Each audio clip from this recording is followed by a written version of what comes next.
Now this is we're looking at the water and bleach page, and I like to keep my paper, a track on accounting paper, because it's just easy to keep track of everything. Up here at the top I have what the section is. This is water, bleach, and cleaners. And then on the bleach part, I have my yearly goal. My yearly goal on bleach is 18 per year. My yearly goal to have in-house for Simple Green, which I found to be a good, environmentally safe, it's a responsible cleaner and it cleans well, of 18 per year. But you never mix Simple Green with bleach. Found that out the hard way through a friend of mine.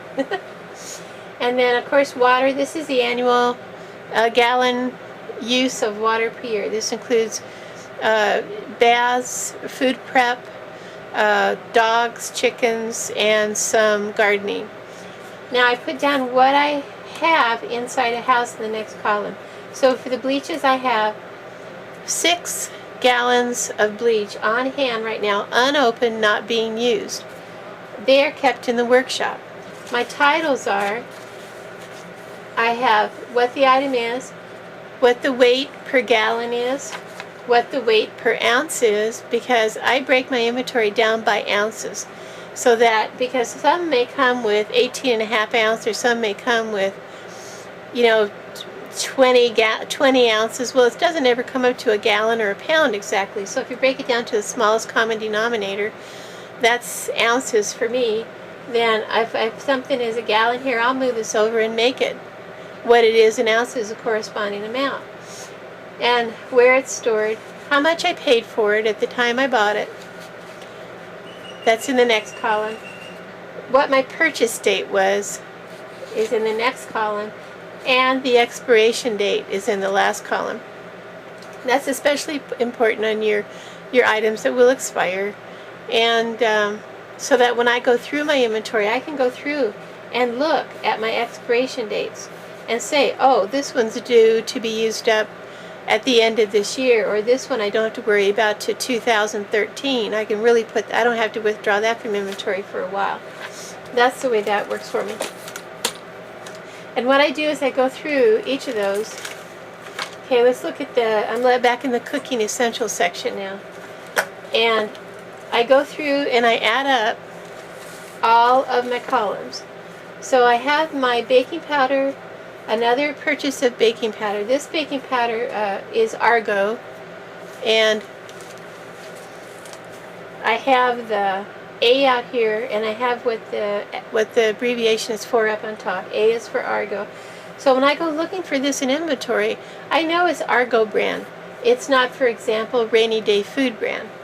So here I have baking powder. I have 60 ounce, and I have 60 ounce stored in the workshop. And the expiration date on this is supposed to be 2/9. Now that tells me I missed my expiration date on baking powder. And it may not be any good. But since I do have that date, it can clue me in that I have to get in there and use it up. The main reason I haven't been using baking powder, because I don't use baking powder that much. It's also feedback for me. Oh, I bought too much baking powder. I don't use that much as what I thought I would. Even though I have a chart, I have an equation here. This is put out, this chart here is put out by the Latter-day Saints. It's a chart that tells you how much stuff you need for how many people in the family. And then it figures it out online automatically. So let's say you have a one-member family. You go through and you put that in, and for grains, and it automatically calculates you're going to need 150 pounds of grain a year. Well, not only that may not be right for me, I may use more or less than that, but the Pantry Book helps me tell me what I really do use as we go through. That expiration date, the one that was expired, tells me I don't need as much baking powder. I don't use as much. And also, it doesn't really include everything that you might use. For example, in the sugar section, I've included a yearly requirement of 16 ounces of stevia. It's a new sweetener I'm using for the last, I don't know, a few months.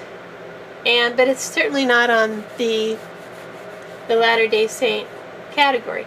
So I have to add that in. And I do that down through, like for yogurts and cheeses, that wasn't in the dairy section, so I added that in. Paper plates wasn't there, etc. You get the idea. But this is a handy little thing. I will post the URL for this sheet so you can go and look at it yourself. So back to my cooking essentials. What does I do? I add up how many ounces I have of each different one. I go all the way down to the final bottom here. Now on the bottom, I've got a total here in this particular one of 496 ounces of baking powder and baking soda, and that's yearly total. I'm supposed to have a yearly total of a lot less than that. So I actually overbought what I was supposed to have. I'm actually 464 ounces over what I need. So that tells me I not only don't have to buy any, I have to lower my purchasing on that item. So I moved that total, the 496 ounces, over to my buying sheet. Now this is a sheet that I transfer all those subtotals to, so I know what I need to get and what I don't need to get. Now under cooking essentials, since I was over 496 ounces, I have none that I need to buy. So on my buying sheet, I put a 0. But for example, let's see here. All right, here's one down here. Sugar. I have a corn syrup logged in. I have a negative 16 ounces for corn syrup. So that means I need to go out and get 16 ounces, close to that for corn syrup. I don't need to get 116. I know because of my inventory, in my pantry book, I only need 16 ounces to get my yearly quota of corn syrup on hand and ready to go in case of crisis. This is my shopping sheet. It's really handy. Another little sheet I have in my pantry book is this one. And let's see if I put my hand behind it to give you a little bit of shadow. There you go. This has a pound to ounce conversion.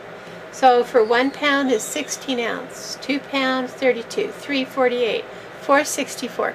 So when I'm converting my pounds to ounces, I have a glance sheet. I immediately can go to it. The ones I don't have memorized, I have right there on the cheat sheet. Also, this right here, I have here for cups and quarts and gallon conversion, also handy. For example, 8 ounces is a cup, 16 ounces is a pound, 32 ounces is a quart, 120 ounces is a gallon. So if I have to convert that to ounces in my book, I have that handy. I really like that sheet. That cuts down on my figuring throughout the year. Another sheet I have that I would recommend you have in your pantry book is a sheet on conversion of dehydrated to fresh foods. Now for example, here is a sweet potato, and it tells you the ratio is 1 to 4. So that means I would, for 1 ounce of sweet potato, I would get 4 ounces of soft potato after I rehydrate it.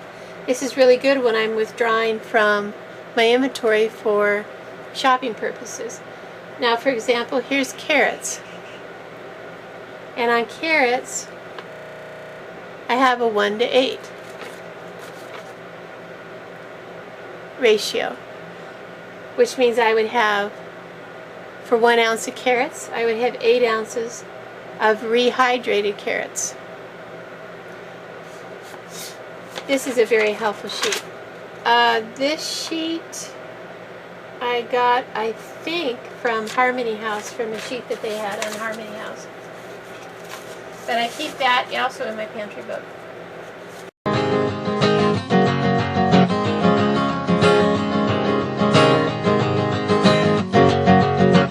As I grew into myself, I was scared of what lay ahead.